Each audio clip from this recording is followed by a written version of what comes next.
दोस्तों, आप देख रहे हैं भारत की आवाज हक और सच के साथ। जी हां दोस्तों, समय हो चुका है देश दुनिया की हर उस छोटी बड़ी खबर को जानने का जिस पर इस वक्त सभी लोगों की नजरें टिकी हुई हैं। हम आपको दिखाएंगे विस्तार से। और आज का ये बुलेटिन आप सभी के लिए बहुत ही स्पेशल है, क्योंकि केंद्र सरकार ने और कई राज्यों में सरकार की तरफ से अलग अलग घोषणाएं की गई, जिनका आम नागरिकों को, महिलाओं को, बुजुर्गों को और स्कूल में पढ़ने वाले बच्चों के लिए बहुत राहत भरी खबर लेकर आए हैं, जो आप सभी को जानना बहुत जरूरी है। अगर समय रहते आपने उन कामों को पूरा नहीं किया तो फिर आपको सीएससी सेंटर और दफ्तरों के चक्कर लगा करके भारी पैसे का नुकसान भी हो सकता है। चलिए अब नजर डालते हैं आज की सबसे पहली बड़ी खबर पर।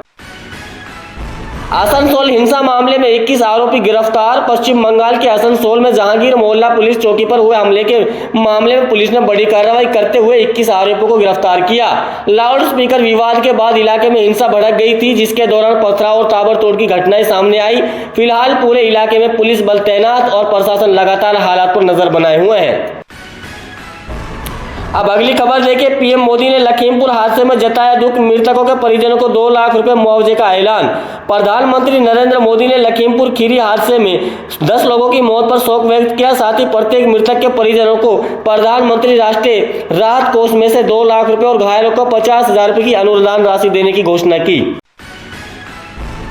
बंगाल में भी महिलाओं को मिलेंगे 3,000 रुपए प्रति महीना, मदरसे पर चला हथौड़ा। शुवेंदु कैबिनेट ने लिए कई बड़े फैसले। पश्चिम बंगाल में सीएम शुवेंदु ने कैबिनेट की दूसरी बैठक में महिलाओं के लिए अन्नपूर्णा भंडार योजना और फ्री बस सेवा को मंजूरी दी है। इस योजना के लागू होते ही बंगाल की महिलाओं को 1 जून से हर महीने 3,000 रुपए मिलेंगे। इसके साथ ही 1 जून से सभी महिलाएं सरकारी बसों में मुफ्त सफर कर सकेंगी। बिहार से जेडीयू और एनडीए का गठबंधन टूटता नजर आ रहा है, क्योंकि नीतीश कुमार ने अभी हाल ही में एक ऐसा बयान दिया है कि मैं अपने के कहने से इधर उधर चला गया था, लेकिन अब मैं वापस लौट कर आ रहा हूं। यह बयान ऐसे समय में आया है जब नीतीश कुमार ने बिहार का सीएम पद को देने की बात कही थी, लेकिन सम्राट चौधरी को सीएम पद दिया गया और बेटे को मंत्री पद दिया गया। इसको लेकर के सीएम यहां पर बगावत पर उतर आए हैं। बंगाल की जीत के साथ किसानों को भी हो गई बल्ले बल्ले। किसानों को बड़ा तोहफा मिलेगा, सालाना 9,000 रुपए।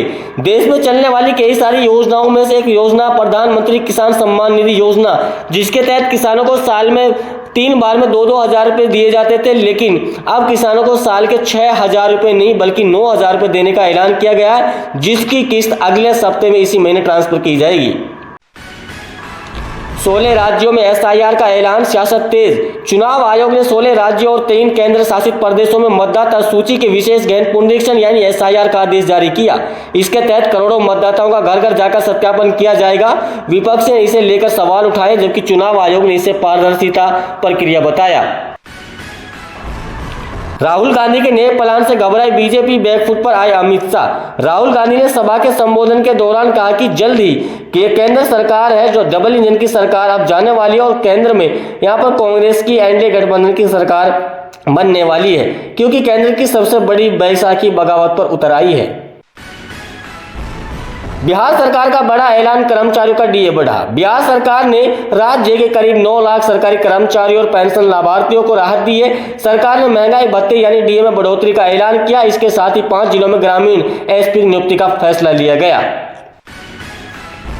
मौलाना अरशद मदनी का बड़ा बयान, बोले मुसलमान कभी नहीं झुकेगा। जमीयत उलेमा हिंद के प्रमुख मौलाना अरशद मदनी ने केंद्र सरकार पर निशाना साधते हुए कहा कि देश में डर और नफरत की राजनीति की जा रही है। उन्होंने कहा कि मुसलमान न कभी झुका है और न झुकेगा। मदनी ने वंदे मातरम विवाद को लेकर भी कहा है कि इस मुद्दे पर अदालत का दरवाजा खटखटाएंगे।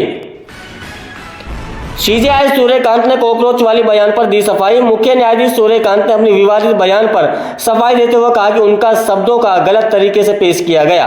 उन्होंने स्पष्ट कहा है कि उनका इशारा फर्जी डिग्री के जरिए पैसे में आने वाले लोगों की तरफ था। अब लोग पीएम मोदी की डिग्री पर सवाल उठा रहे हैं और उसको सारा जनरेट करने की बात कर रहे हैं। प्रधानमंत्री मोदी की जो डिग्री है वो पूरी तरह से फर्जी है। अगर सुप्रीम कोर्ट चाहे तो उसका उजागर कर सकता है, ऐसा लोगों का मानना है। राजधानी दिल्ली में आतंकी हमले का अलर्ट जारी होने के बाद सुरक्षा एजेंसी अलर्ट मोड पर आ गई है। इंटेलिजेंस रिपोर्ट में आत्मघाती हमला और गोलाबारी की आशंका जताई गई। इसके बाद बीजेपी मुख्यालय समेत कई सरकारी इमारतों को सुरक्षा बढ़ा दी गई है। जांच एजेंसियां लगातार संदिग्ध गतिविधियों पर नजर रखी हुई है। डोनाल्ड ट्रंप के बयान से बढ़ा तनाव, पीएम मोदी को लेकर दिया विवादित बयान। अमेरिका के राष्ट्रपति डोनाल्ड ट्रंप ने पीएम मोदी पर गंभीर आरोप लगाते हुए कहा कि मेरे पास मोदी के खिलाफ ऐसे सबूत हैं, अगर मैंने उनको जनता के सामने खोलकर रखा तो प्रधानमंत्री मोदी किसी को मुंह दिखाने लायक नहीं बचेंगे। डोनाल्ड ट्रंप का यह बयान ऐसे समय में आया जब भाजपा पहले से ही कई मुसीबतों से गुजर रही है और विपक्ष लगातार इस मुद्दे पर तरह तरह की प्रतिक्रियाएं दे रहा है।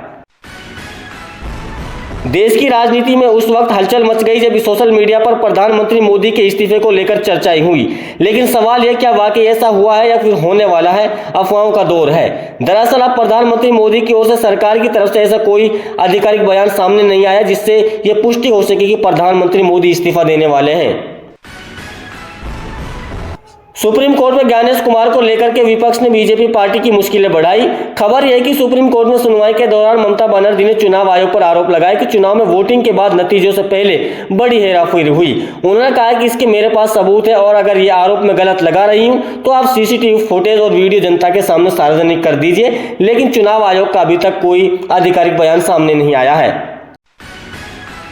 कोरोना के बाद हंता वायरस के बढ़ते मामलों ने बढ़ाई चिंता। देश में हंता वायरस संक्रमण के मामलों में लगातार बढ़ोतरी हुई है।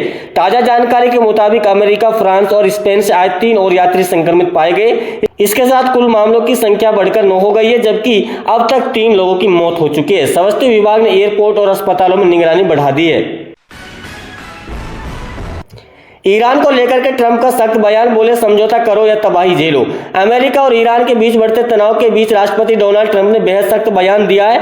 ट्रंप ने कहा कि ईरान को या तो समझौते का रास्ता अपनाना होगा या फिर गंभीर परिणाम भुगतने होंगे। उन्होंने दावा किया कि अमेरिका पर स्थिति से निपटने के लिए हम पूरी तरह तैयार हैं। नीट पेपर लीक मामले में राहुल गांधी का मोदी सरकार पर हमला। नीट पेपर लीक मामले को लेकर के कांग्रेस लगातार केंद्र सरकार पर हमलावर है। राहुल गांधी ने प्रधानमंत्री मोदी से सवाल करते हुए पूछा है कि आखिर शिक्षा मंत्री को अब तक बर्खास्त क्यों नहीं किया गया। वहीं देश भर में छात्र संगठन का विरोध प्रदर्शन जारी है। सीबीआई जांच में नए खुलासे सामने आ रहे हैं और कई आरोपों को हिरासत में लिया गया।